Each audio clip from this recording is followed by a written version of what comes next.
Good morning. Welcome. This is a very special and unusual session of our Torah study. I don't recollect, actually that's not true. We have on rare occasion had a guest speaker in our group. I remember Dr. Deborah Mendelsohn came when we were talking about Tzara'at. And so we had a dermatologist come to talk to us about various skin afflictions. But it's an unusual and welcome circumstance. Thank you to Terry Berman for extending the invitation, and thank you, Dr. Robert Cohn, for accepting the invitation. We always begin with a blessing to remind ourselves that this is a moment of holiness, this opportunity to engage in Torah study. So let's start there. Baruch atah Adonai Eloheinu melech haolam asher kitshanu b'mitzvotav v'tzivanu la'asok b'divrei Torah. So I'm going to turn it over to Terry here in just a moment to introduce her cousin. And my understanding is that some of you may be familiar with his work from previous opportunities over the summer study sessions.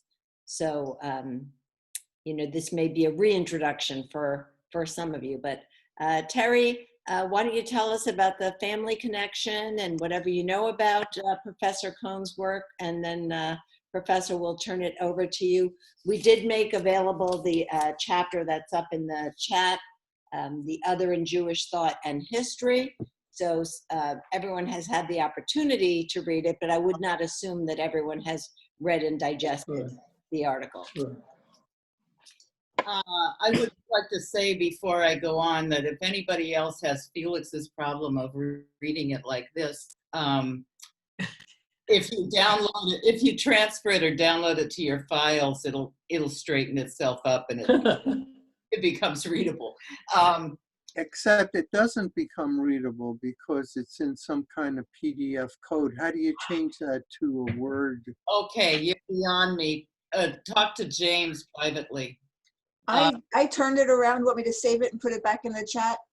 Whatever. That sounds good. All right, let me do that. What? So I Bob. turned it around. I'll put it in the chat. All right. Bob Cohn is my first cousin. Our mothers were sisters. There were 3 of them. We have never lived in the same city, but somehow maintained an incredibly close relationship after long visits between our families, and our mothers were very, very close. And Bob went off to study Jewish studies at all kinds of places, started at Northwestern, went to Stanford. Where else, Bob? Hebrew University. Huh? Which Hebrew one? University. Oh, okay. I didn't even remember that part. We're going way back. And has way back. Lived in Pennsylvania and occupied the Philip and Miriam Berman Endowed Chair at Lafayette College, correct? Right. And written extensively, traveled extensively, and this chapter popped out to me. He sent it to me when when the book was published or something. I remember seeing this article before, years ago, and it stayed in my head because that was the first time I had ever encountered the term the other. And as we were reading the curses and we were discussing current events last week, this thing popped into my head. And the opening introduction, even if you weren't enticed into reading the entire chapter, the introduction really has what I was looking for. The reason that people close themselves off and identify otherness. So I would like to introduce my lovely Bobby, Robert Cohn. What do you want to be called? Bobby, what do you want to be called? I still call him Bobby from being 1, but what would you like us to? It's kind of interesting. My whole life I've been Bob. I was always Bobby to the family. After I retired a few years ago, I relocated to Chicago, or I'm in the bosom of some of my family members, and I became Bobby again. And I kind of like it, actually. So, Yay! anything you want is fine. All right. Just not late for So, dinner. thank you, Terry. Thank you, Terry, and thank you, Rabbi. I'm not used to speaking on Zoom, so I'm not sure. It's not comfortable for me. There's this new Yiddish word, "ausgezumt," which means sick of Zoom. Ich bin also ausgezumt. Like that. That's So, but anyway, it's really amazing what we're able to do with it. Terry and I participated in a Seder during Passover for the first time in many, many, many years because of Zoom. So I was very happy for Zoom on that occasion. So we're reading a chapter of blessings and curses, and Zoom truly is a blessing and a curse. That's right. Very good. So let me just give a little background, and then we can talk about whatever you want to talk about.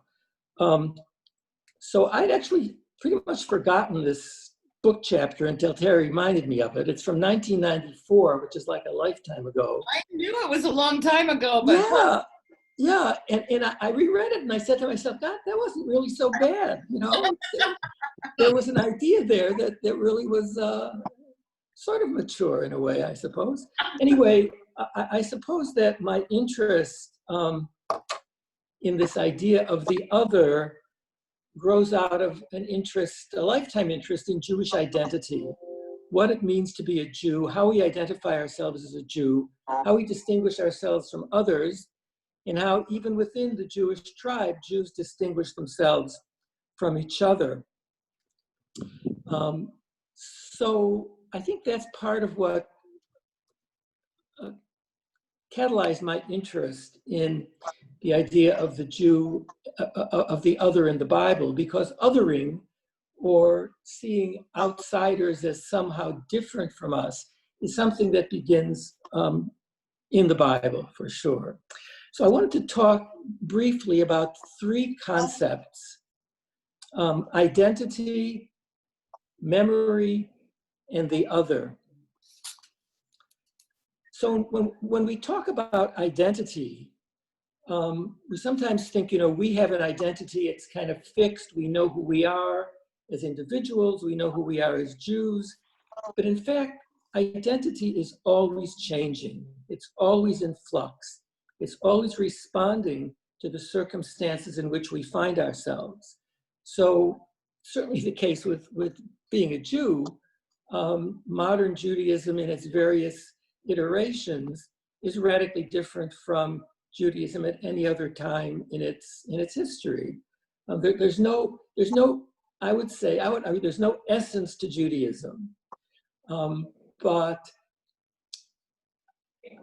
I think identity is a kind of functional quality that it changes as circumstances change, as our needs change. It's composed for us as individuals of a variety of different parameters: our family, our religion, our nation, our vocation, our ideology, our memory. All of these things kind of contribute to our identity. And identity is forever being reconstructed. We are forever reconstructing our identity. Whether that identity is Jewishness or Blackness, identity must be learned. I mean, if we think about, Black Lives Matter, who's included in that? Who are the Black lives who are part of that identity? Blackness is a very unstable category. How much light-skinned Blacks often feel excluded from Blackness. Latinos often think of themselves as Black, and now we talk about Black Lives Matter as including Black and brown people. That's an identity, maybe a larger identity. So I guess the first point I want to make is that identity is unstable. It's changing. It's always in flux. And one of the chief components of identity, and this is what's important in understanding the biblical topic I want to deal with, is memory. We are, you might say, we are what we remember ourselves to be.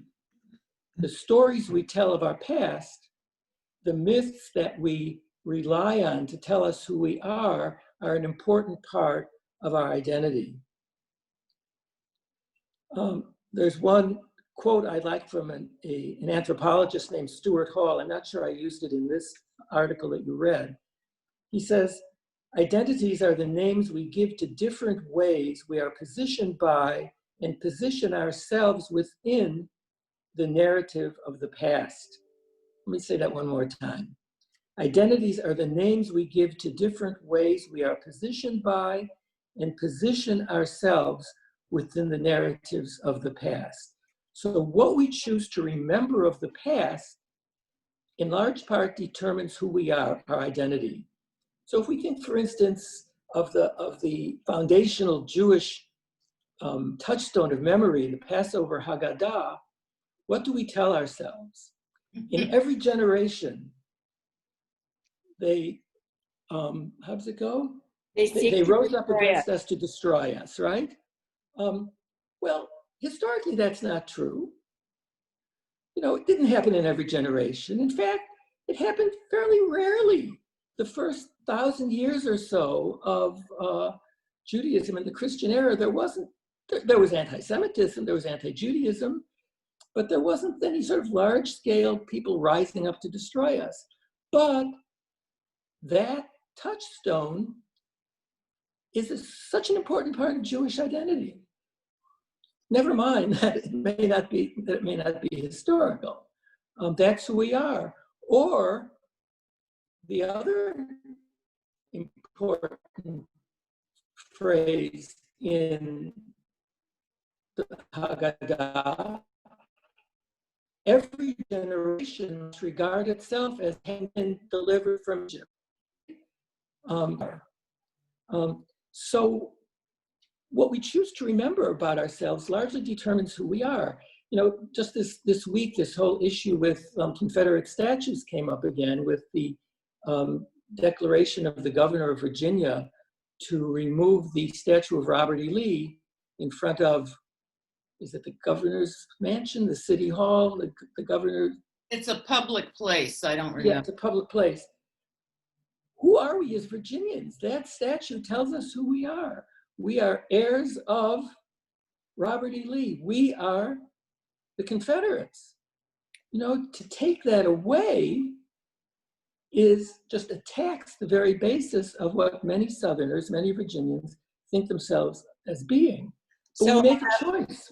On a personal level, this is what makes dementia and Alzheimer's so incredibly painful, is that when a person loses their memories, they've lost the core of their identity. Well done. Yes, yes, absolutely. Absolutely. Can I just add something too? One of my very favorite. So, Uh-oh. Uh-oh, Bob. Something's happening. I just want. Oh, no.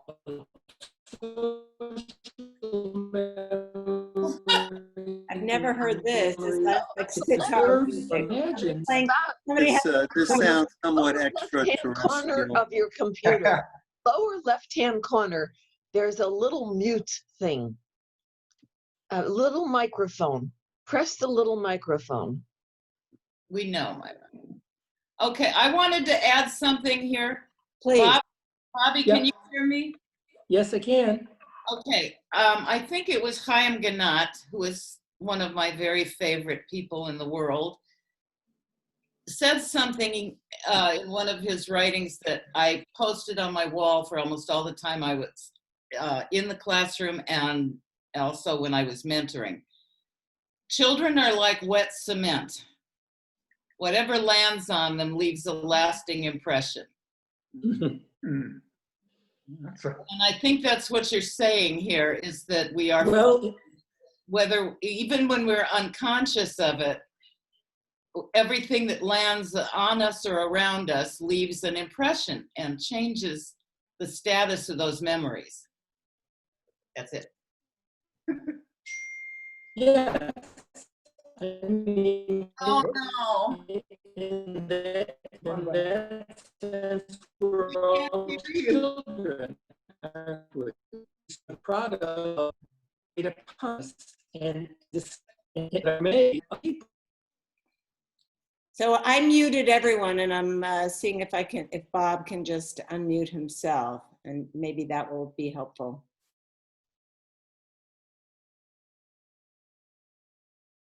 Yep. No, that's not going to work. I better.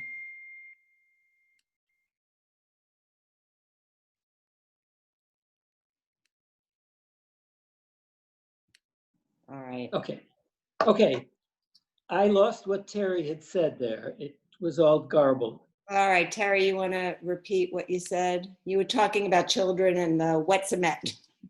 Right. That I heard. I heard the wet cement. And I guess my point was that we are all children in that sense, right? We all are the product of what has been laid upon us. And very often those are political decisions which are made by others as to what we need to remember. And there are all kinds of ways in our society that memory is created through education, through religious institutions, through monuments, memorials, and through the stories we tell, through the narratives in which we find ourselves implicated. And the rituals that reinforce those narratives. Absolutely, the rituals, right? Absolutely. And again, the Passover Seder is a perfect example of that. So identity, memory, and the third category that I wanted to say something about is the other. Because identity is constructed in relationship to others. We are what we are, what we are not. And this too is unstable. That is, the others who are over against us, who are different from us, shift. There's nothing essential about otherness. I mean, even though there are real differences among people, whether they be ethnic or linguistic or cultural or national,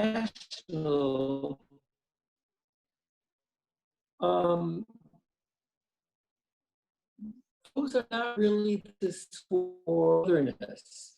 It's certain basic differences that create otherness. So perceptions of difference crystallize then into group stereotypes, defining ourselves as different from others, and often the otherness of those is seen as something negative. That is, we move into a kind of defensive posture. We are this and not that. And upon the other, we project our anxieties, our fears, our vulnerabilities. And so often, I think we can actually read who we are by looking at what we say about other people, about other groups. So labeling the other is kind of a means of control. Once you've named the other and described the other, you're kind of safe. You demarcated the dangerous, as it were. You've shored up your own identity by explaining what it is that you're not. And so when we look at the Torah, to get to the subject of your class, the Torah is really a repository, I think, of tales and poems about how Israel came to be over against threatening, especially through that matter, if you think about all the ways in which Israelites come into conflict with others or come up against others, you realize that it's through sort of stereotyping others or pushing others aside that Israel manages to walk through history. Part of it's a defense mechanism, of course, but that's what it means to have an identity, is to be able to define yourself over against an other.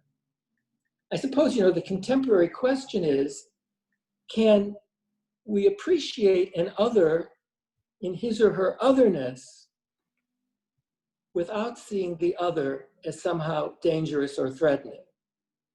Can we appreciate difference without seeing that difference in a negative way? I think that's really the challenge of it's always been a challenge. I think it's the challenge of our time. So that's what I wanted to say in general. If you'd like, I can say a few things about that article for those who haven't read it, and then we can move on. What do you think, Rabbi? Would that be a good idea? I think that would be helpful. Okay. So what I did in this article was to talk about the primal other of the Torah, who are the Canaanites, the people who are seen as the indigenous habitants of the land of Canaan, who lived there before Israel, and in some parts of the Torah, they seem to still be there even when Israel is there. In what I discovered, and I think I would still stand by it, even all these later each of them serving and even competing accounts of Israelite identity. So if we look first at the book of Genesis, and I presume at some point most of you have studied the book of Genesis, whether in this Torah group or some other, and you look at the stories of the ancestors as they walk through the land of Canaan are always sort of butting up against the others. Abraham, Isaac, and Jacob are sort of sojourners in the land, as they're called, but find themselves in border territories or even within the land itself, running into other people who threaten them in some way. And the threats turn out to be threats to the family, threats to the purity of Abraham's line on the one hand, and economic threats on the other hand. So we have these stories of both Abraham and Isaac giving away their wives, claiming that they're their sisters, to a foreign king in order to protect their own lives.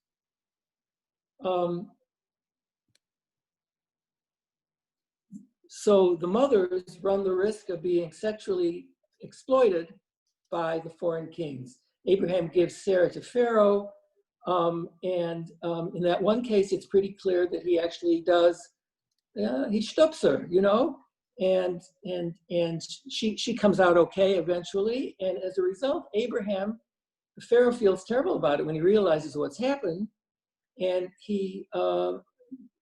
Abraham winds up with flocks and herds. He tries the same trick a few chapters later with Avimelech, and this time Sarah's not slept with, and she returns to Abraham. Isaac does the same thing with Rebekah, but in the third case, there's even less problem because the foreign king Avimelech looks out his window and sees Isaac yitzacheking or playing with, or to put it crudely, stopping Rebekah, and he realizes that this is not going to be kosher. He's not going to do this. So there's this real effort to show that in order to survive, the fathers need to remain separate from the people of the land and not intermingle with them.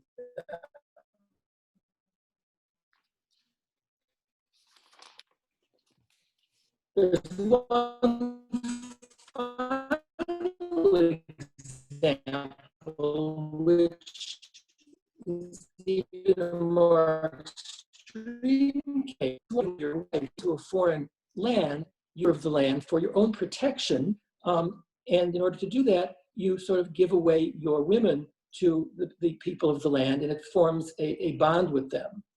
It's against this custom of sexual hospitality that Genesis basically argues. The final example is the example of Dinah, the sister of Jacob's sons, the daughter of Jacob. What about the case where it's not giving away a wife, but giving away an unattached sister? Wouldn't that be okay? Don't you want to kind of make peace with the people of the land by giving away your sister and letting her marry the guy? The guy's name is Shechem. Well, first he rapes her, then he falls in love with her. I'm not sure how likely that is, but that's what the story tells us.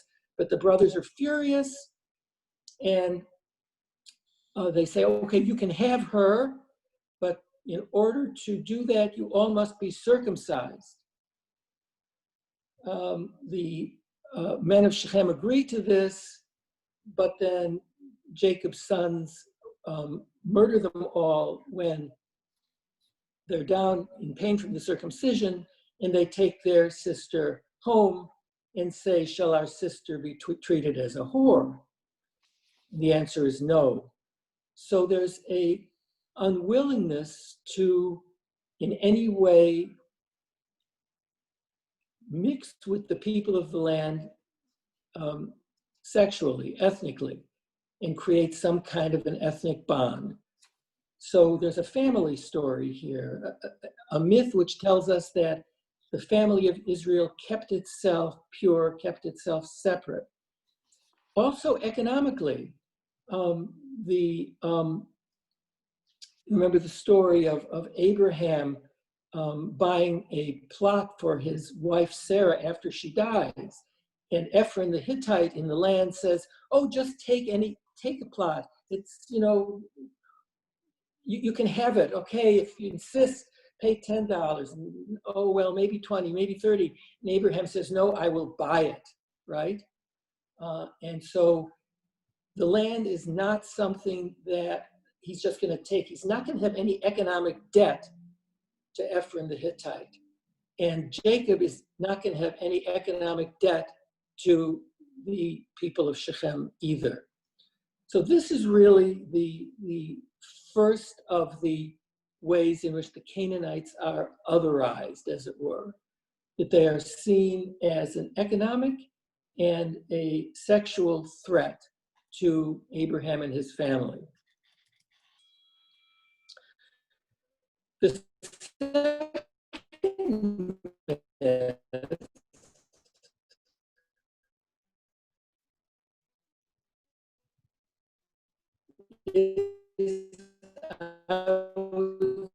So the suggestion was that maybe if you could somehow get closer to your router. Which might seem as their dietary behavior, their worship of other gods. And so all the legal material inveighing against all kinds of forbidden sexual relationships, all the forbidden foods, all the forbidden worship practices, all of this is about setting up the other as the potential source of corruption within Israel. And so the Canaanites in the Pentateuch serve as the people who must be destroyed lest their practices influence you. And in the book of Joshua and beyond, the Canaanites are still in the land, and they serve as ever-present contemporary to you of what you must not be. All right, So there is Terry, a different kind of otherness, I which think is a Terry political wants bond. Terry, yes. Okay. Okay, so you are coming in and out, and sometimes you're just, that's all we're hearing. So we're missing some of it, Bob. Somebody suggested that you might move closer to your router. I don't know if that would help or not. I don't know where you are or where the router is. So. Yeah, I can try that. Okay. Thanks, Terry.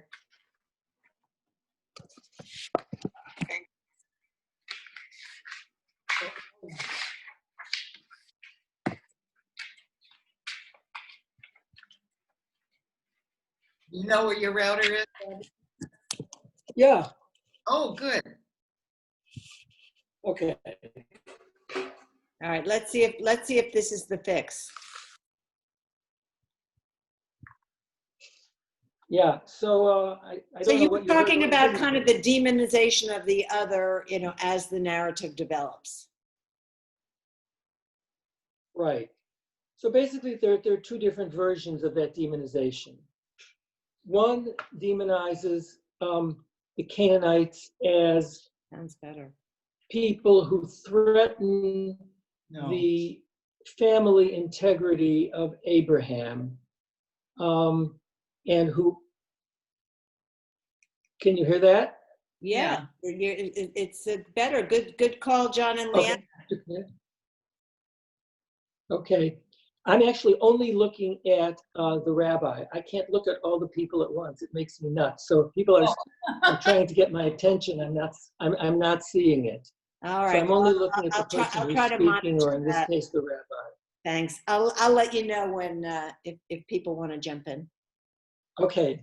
Okay. Yeah. So I don't want to go over everything again, but the basic idea was that we have two different versions of the other, It's happening again.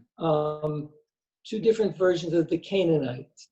In the stories of the Canaanites present a sexual threat.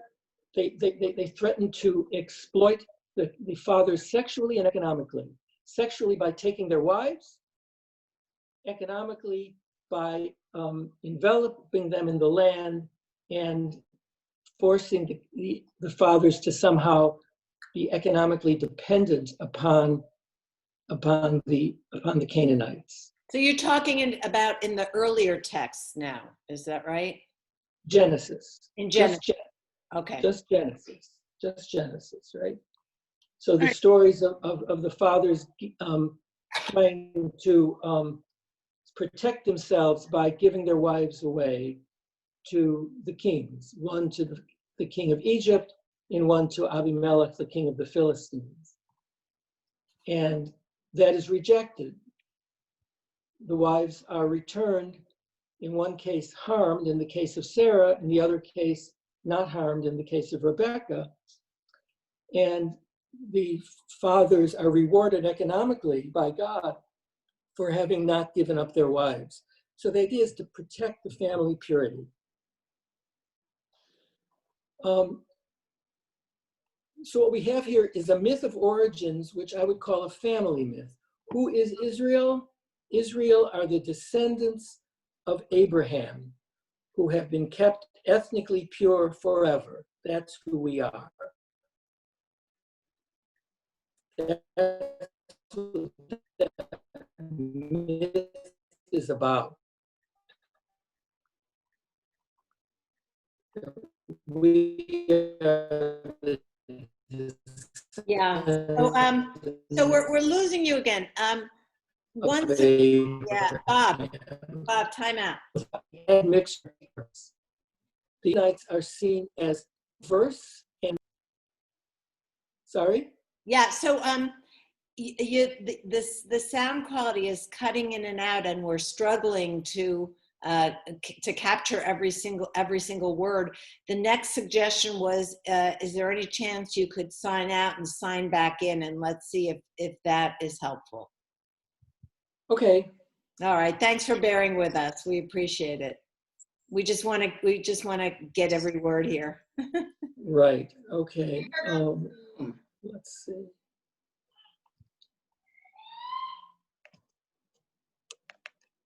All right, talk among yourselves for a minute. Well, I was gonna say, I keep thinking about it in terms of what I was thinking originally. When the thought occurred to me to connect these two. The curses are really vile, but again, this is one of those situations where they're reminding us, where God is reminding us that all these things that we bring in from outside are these terrible ideas, and it does, to me, harmonize really well with blacks and whites in America, that we bring in all these stereotypes and attitudes and memories of things, and that assigning our worst instincts to the other, that captured my attention, and how difficult it is to erase some of those early memories. I mean, it's not a new thing. South Pacific, you've got to be carefully taught. Yeah. These things matter. So anyway, Bob, if it would be all right, we could throw this open because we have a lot of Let's do interest. that.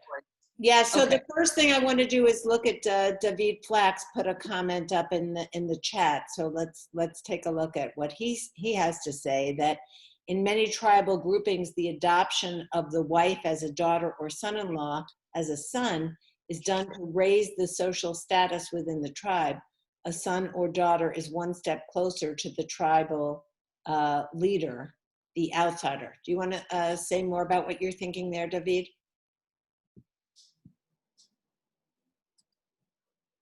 Unmute. Okay. At this point, there are two kinds of tribal marriages, endogamous and exogamous. And endogamous tries to bring everybody in closer and not marry outward. If you marry somebody from outside your tribe for political reasons to curry favor, that person is always seen as an outsider. But within a tribe, they have no social status. So to bring social status to that person, they're adopted as a daughter or a son so that they are within the leadership rather than being an outsider. It's a social construct, but it is a useful one so that you can bring people from the outside into the community. And I think that is possibly one of the reasons you see that Abraham and others were saying that Sarah was my sister, is because they are also saying she was his wife, but she is now adopted as a sister because her status as a sister is higher than her status just as a wife. And you see this I think that's a really interesting point, because that does seem to be what Abraham is concerned to do, that if he presents her as his sister, then he can make an alliance with the Pharaoh, which will benefit him. But God won't hear of it, right? He sends plagues on the Pharaoh, and Sarah is sent home. So the narrative, whatever Abraham wants to say, what the narrative wants to say is that not exogamy, but endogamy, marrying only within the Abraham family, is what is going to be permitted. We have to reject the other. That's what that story is about. But my thing is, when you say God says, the writers of the Torah may be inspired, but I don't think God said, hey, I'm going to blast Pharaoh a first time, then I'll get him later with Moses. That doesn't seem to be what I would call kosher, if God keep blasting Pharaoh. But if you're a writer and you want to tell a story, hey, that's a fine way of expressing the story that God is upset about it. So I find it difficult at times to say the outsider's always to blame. I think sometimes it's our writings that are trying to separate us from the outside. No, that's exactly right. I mean, that's exactly what I'm trying to say. And perhaps you said it better than I did, but yes, that's exactly the point. That's why he keeps referring to it as the narrative says. The narrative says. This is the narrative that we pass down. This is the narrative that guides our thinking, and everything else is commentary. Right. Thank you. And you also use the word myth, and I think that those are really big words in this discussion. Right. Yeah, the word myth makes a lot of people uncomfortable, but in the history of religions, these are myths. These are stories about how we orient ourselves to the world through the believed actions of a deity, which relates our origins. So if you like the word narrative better, that's fine. But we're talking, as the gentleman previously said, about writers who are setting the story up this way. Felix, where are you? Felix, unmute. I have unmuted. Okay, you had a question. I have a question. This has always bothered me, and now somehow this discussion is making it bother me more. And that is, in the narrative, or however you want to believe,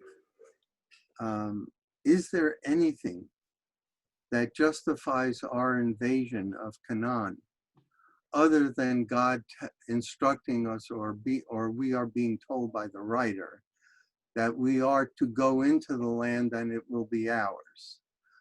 In God's name or in heaven, what gives us the right to take over the land of Israel, as we call it today?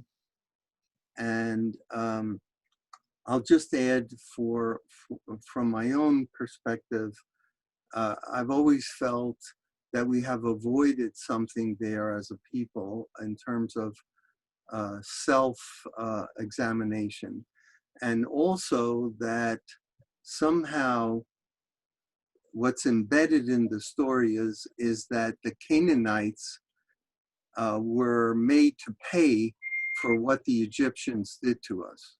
Why? That's my own Right. Yeah. association to it, but I'm really interested to hear, Bobby, what you would have to say about that. Okay. So first of all, we're not talking about here some kind of historical event. We're talking about an ideology of holy war. So the question perhaps is why Israel would have wanted to construct a story about the wholesale invasion of a land and the extermination of the indigenous inhabitants. So we're not talking about historical fact, we're talking about a story and an ideology. And that is the other, the answer to that is the other point about the Canaanites, that in the legal materials of Exodus, Leviticus, Numbers, and Deuteronomy, the Canaanites are presented as idolaters and as morally utterly corrupt. They engage in horrendous practices which are an insult to God's very being. And so it is incumbent upon the Israelites, to whom God promised this land, to eliminate this potential this potential threat to their existence once they're in the land. The land, especially in Leviticus, you have this phraseology: the land vomited them out. They were so corrupt, the Canaanites, that the land vomited them out. It will do the same to Israel, by the way, if they engage in these corrupt practices. I just want to read. It's one of the justifications. Yeah, I wanted to read your own words here on page 76. The Torah's legal codes indicate more directly the Canaanite behaviors that Israel must avoid. As Sandra Gilman's work on the basic categories of stereotypes would lead us to expect, the Canaanites are portrayed as sexually and religiously perverse. The priestly code of Leviticus, for instance, opposes the practices and statutes of Canaan to those commanded by the God of Israel, and particularly emphasizes the Canaanites' lack of sexual control. At the end of a lengthy list of statutes detailing forbidden sexual relationships, including incest, homosexuality, and bestiality, the divine voice concludes, "For all those abhorrent things were done by the people who were in the land before you, and the land became defiled." The book of Deuteronomy, for its part, emphasizes perverse Canaanite cultic practices such as child sacrifice, necromancy, resorting to soothsayers and diviners, and worshiping images at hilltop fertility shrines. So, Felix, in answer to your question, that's the indictment just in the Torah. And then, of course, those themes get developed in the prophets. And were the Canaanites then the worst of the worst? Because I don't think the Canaanites were the only ones who were practicing all those perverse actions. In other words, why didn't we just take over the world? Because the world at that time was very much the same, I think, except for maybe us. So I don't understand the answer. I really don't. Well, first of all, they only took over the land of Israel because that's all that was promised to Israel. So there was no warrant to get rid of anybody else. And where did that promise come from, Bobby? From our own heads? From our own heads? Or from God? And if God promised it to us and we really believe in God, why did God, I want to know, why did God promise that land? Because he needed to make a space for his people that he had promised to Abraham. I think the other point that needs to be made here is that the Canaanites are kind of imaginary. This whole story is imaginary. By the time these stories were told, there weren't any more Canaanites. It's purely trying to justify, trying to explain, how did we get here? There was this tradition that we came from elsewhere, but if we came from elsewhere, how did we get here? What are we doing? Or what is our right to the land of Israel? That's an interesting thought. Maybe the Canaanites were an imaginary enemy that did exist at one time, but before Israel got to the border, the land actually vomited them out, so there was no one there. Well, there are a number of theories about how the Israelites did come to be in possession of the land. And one of the popular ones is that it was basically an inside job, that the Israelites were Canaanites who found themselves, for various reasons, attached to this God Yahweh and separated themselves from the indigenous people of the land, even though they were themselves indigenous, and maybe had some kind of an influx of refugees from Egypt. But from a historical point of view, of course, there's no evidence whatsoever for the exodus from Egypt, and all the evidence that has been put out there for the conquest of the land is basically phony. There may have been a few battles here and there, but there's no real evidence that at that particular point in time, there was a major military transformation of the land of Canaan. Can I ask all right, so when was this written down? Yeah, that's a good question. Because I'm wondering what the connection is between the situation at the time of the writing of this. Sure. And how that influenced what the story told. I'm also hearing, talk about Ecclesiastes, there's nothing new. This whole line of lining up all the things, you can think back to, the invasion of Iraq and things that have happened in our lifetimes that have had grave consequences to the world, that are all premised on that concept of assigning all the bad things you can think of to somebody that you want to get rid of. Yeah, that's right. That's right. No, Right, exactly. and I think the professor makes the point in his article that what we assign to the other all of the Right. worst characteristics within ourselves that we want to get rid of. Right, right. Which I'm sure we have some psychologists here. You know, projection is. Do we have any psychologists? You know, so yeah, so you know, I think that's what we're seeing is projection. Right. Right. Terry, in answer to your question about when this was written, it seems that the Abraham stories actually were post-exilic. That is Babylon? beyond, yeah, Beyond Babylon? probably Well, beyond Babylon. maybe even after the return from Babylon. So you know, 50 years Right. later, when you know, in Ezra and Nehemiah, that they're famous for telling people get rid of your foreign wives. You know, that's Right. they're trying to make the community more cohesive, and it's harking back to those early Genesis narratives of endogamy, as David Right. do earlier. Right. Yeah, and the effort to sort of make a pure Israel in the midst of this very small and threatened post-exilic community around Jerusalem. And so hearkening back to Abraham, Isaac, and Jacob is a way of talking about who we are as a beleaguered Jewish pets around us.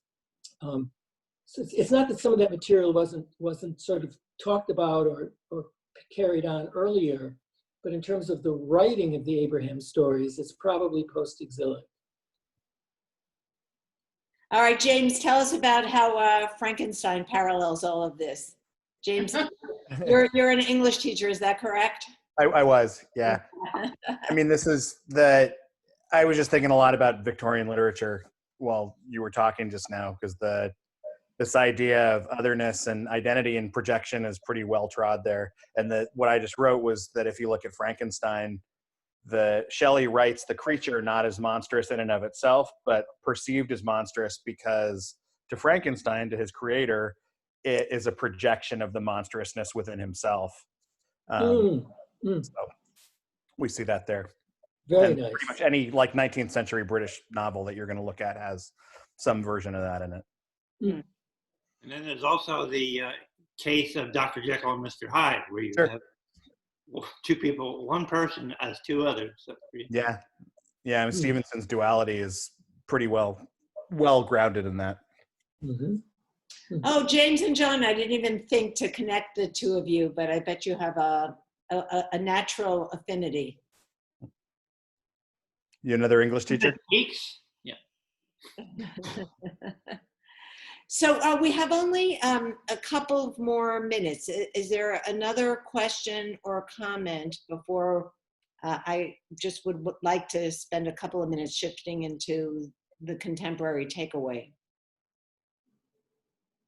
I did notice there's a discussion in the chat of how literally are we meant to take the reading of the text, and at what point did a literal interpretation enter our consciousness?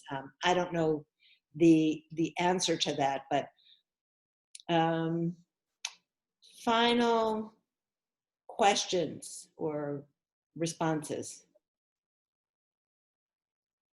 Okay, so I'd like Professor Cohn, if you can help us understand what's the alternative to this myth of the other. Is there a way of sustaining and developing one's individual identity with a model of an other who is separate but equal? Or is it a necessary part of the formation of identity that it's in contradistinction? Well, I'd like to think that we can define ourselves in a way that doesn't denigrate others, that we can appreciate others in their otherness without judging them or denigrating them. In our current political situation, I think to do that. I mean, just speaking for myself, I find it very difficult, if I may be political for a moment, to think about Trump supporters as being, I don't know, sort of worth talking to about the situation. I mean, I'm sort of ashamed to admit that, but I guess the goal would be to be able to say, yes, they have an important perspective, and we need to understand that, even though it's not our own, and we need to live with that and appreciate that. So what I hear you saying in answer is that it can be done, but it ain't easy. Well, in that particular case, and when you're talking about an other which seems to be so different, you know, one of the points that I make in that piece, which I think still holds, is that we have the most trouble with the near others rather than the far others. Those who are closest to us, those who challenge us most directly, rather than, say, you know, people in a foreign country who really may be very different from us. I mean, do I really care that, you know, people in other countries eat snakes and monkeys and whatever? That doesn't really, you know, they're not asking me to do it, so let them do it. I appreciate it. That's their diet. We all have different diets, you know. But it's those who are closest to us, I think we have the most trouble reconciling the differences without judging them. Yeah, that's a well said. And I'm thinking about which tribe was it that deceived the Israelites and indicated that they were coming from a distance to form a treaty, and then Right. when it was discovered that they were close, you know, there was a real sense of deception and alienation. All right, Terry wants to say something, and I just want to make sure we capture Lisa's point about how this all relates to gender identity as well. So Terry, I think you're about to get the final word, and I want to see Sherry's comment also. Okay, I just was going to very quickly say that you just pinpointed why the United States in particular is in such a state of eruption, because all of those others that used to be far away are living together in the United States. We have more immigrants from different places than we've ever had them.